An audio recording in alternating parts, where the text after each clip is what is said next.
Қадірмен достар, сонымен Әл-Хор деген қаладағы Аль-Байт деген стадионға келдік. Бүгін Хорватия және Марокко құрама командалары арасында матч өтеді. Екі команданың жанкүйерлері ағылып келіп жатыр мінекей. Өте қызықты тартысты ойын көреміз деген ойдамыз. Кішкене еуропалықтардан сұрасам, олардың біраз айтады. Кез келген еуропалықтың бір марокколық танысы болады дейді. Шынымен ғой, олардың біразы Еуропада дейді. Мысалға, Маруан Фелайниді барлықтарыңыз білесіздер, ол марокколық футболшы. Одан өзге де қаншама Мароккодан шыққан футболшылар бар. Испания, Бельгия құрама командаларында өнер көрсетеді олардың бәрі. Енді кезінде сол мемлекеттен кетіп қалған иммигранттардың отбасынан шыққан адамдар ғой енді көбісі. Ал сол Марокконы таңдап, төлқұжатын алып, сол ұлттық құрамаға ойнайын деп жүрген Еуропада туып өскен адамдардың өзі қаншама. Сонымен көреміз қазір, шын айтқанда Хорватияда, Мароккода бір екі еуропалық команда ойнайын деп жатқан сияқты көрінеді. Одан бөлек айтатын болсақ, бүгінгі матчтың фавориті Хорватия болғанмен, Марокко іріктеу кезеңінде Африкада 18 ұпай жинаған, яғни іріктеуде ешкімді де қарсылас көрмеген. 100% нәтижемен шыққан. Плей-офф матчтарында да Конгоны аямай өткен, 4-0 есебімен. Сонымен Ашраф Хакими, Нусайр Мазрауи деген жігіттерге бүгін жанкүйерлік ететін боламыз. Мына жерде негізі кездейсоқ өтіп бара жатқан ғой. Сөйтсем арнайы темекі шегетін жер бар екен да.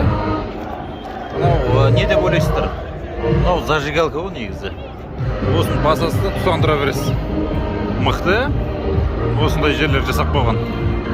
Әлем чемпионатында жүріп тағы да бір ой келді. Осы әртүрлі елдер, мысалы арабтар бір-бірлеріне жанкүйер, славяндар бір-біріне жанкүйер, мысалы Хорватияға македониялықтар, кейбір босниялықтар, сербтер жанкүйер дегендей. Мароккоға Катар, Йемен, Иорданияның азаматтары жанкүйер, өйткені мұсылман бәрі араб қой. Ал біз қазақтар кімге жанкүйер болуымыз керек? Үнемі Ресейге жанкүйер боламыз, бірақ Ресейді бүкіл әлем жек көреді. Беларусьта түсінікті, Өзбекстанда аса қатты қазақстандық жанкүйерлер мінезді қарсылас деп жақтыра бермейді.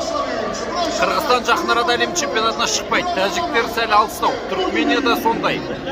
Не болды сонда? Кімге жанкүйер боламыз? Жалғыз Украина қалып тұр. Оның өзі қазір қиын жағдайда білесіздер. Сондықтан менің ойымша түркі тектес халықтар болғаннан кейін біз Әзербайжан немесе Түркия құрама командасынан фанат болуымыз керек. Өйткені өзіміз 2033 жылға шейін әлем чемпионатына шықпайтынымыз түсінікті. Сондықтан әзірге сол түркі бауырларымызға Әзербайжан немесе Түркия құрамасына ғана жанкүйер болатын сияқтымыз. Менде қазір стадионда отырып дәл сондай ой келіп отыр. Мен қазір мысалға Марокко мен Хорватия қайсысына жанкүйер боламын, қайсысына бүйрегім бұрады. Мәселе сонда. Енді өзім түсінікті, Марокко жанкүйер боламын, Хорватия мықты болса да.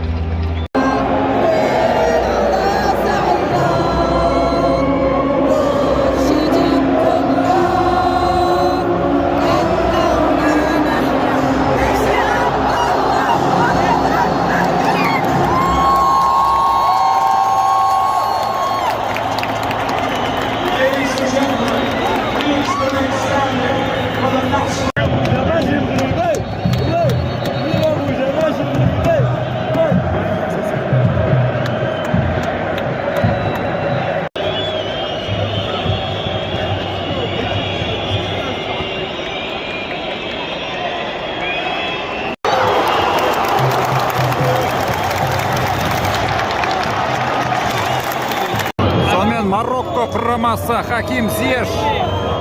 Жоқ, ол емес, басқа бір өтіп етсін. Өтпей қалды. Эн-Несери. Қолмен тозып жатыр.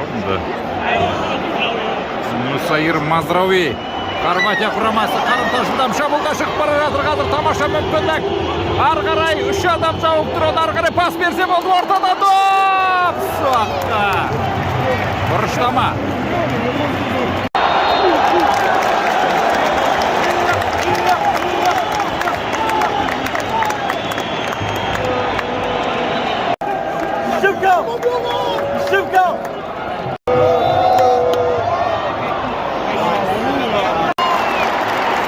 Хорватия құрамасының ойыншылары пенальти сұрап жатыр. 2 минут уақыт қосылды. Енді Марокко жанкүйерлері пенальти сұрап жатыр, қолына тиді деп. Хорватияның шабуылы. Ортаға пас және бұрыштама.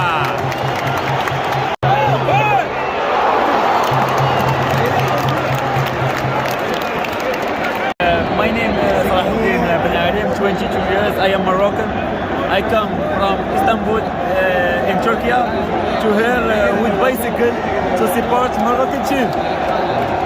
Мінекей, Мароккодан келген жанкүйерлер оның айтуы бойынша Стамбулға және одан кейін осында велосипедпен келіпті. Өте ерлік. Exactly.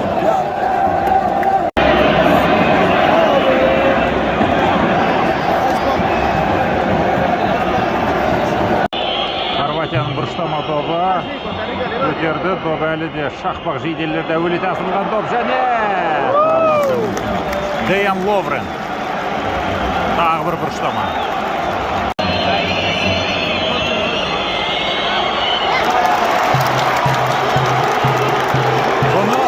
Оны қосып алды. Қарымта шабуыл. Марокко командасы шабуылға шықты мінекей.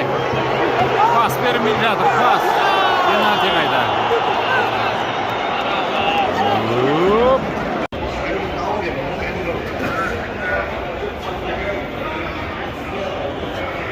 Ассалаумағалейкум. Қазақстандікі ма? Қалайсыздар? Матчтан кетіп бара жатсыздар ма? Қалай болды жалпы чемпионат мира? Жақсы өтіп жатыр. Әлі қандай матчтарға барасыздар? Жоқ әлде қайтасыздар? Камерун. Камерун ертең ба бүгін ба? Ертең қойдым. Дұрыс, жақсы, рахмет. Сонымен Марокко Хорватия арасындағы матч аяқталды. Есеп 0-0. Мен келген алғашқы матч осындай есеппен аяқталып отыр. Жанкүйерлерде үн жоқ, ешкім масақат тойлап жатқан жоқ. Хорватиялықтар риза емес.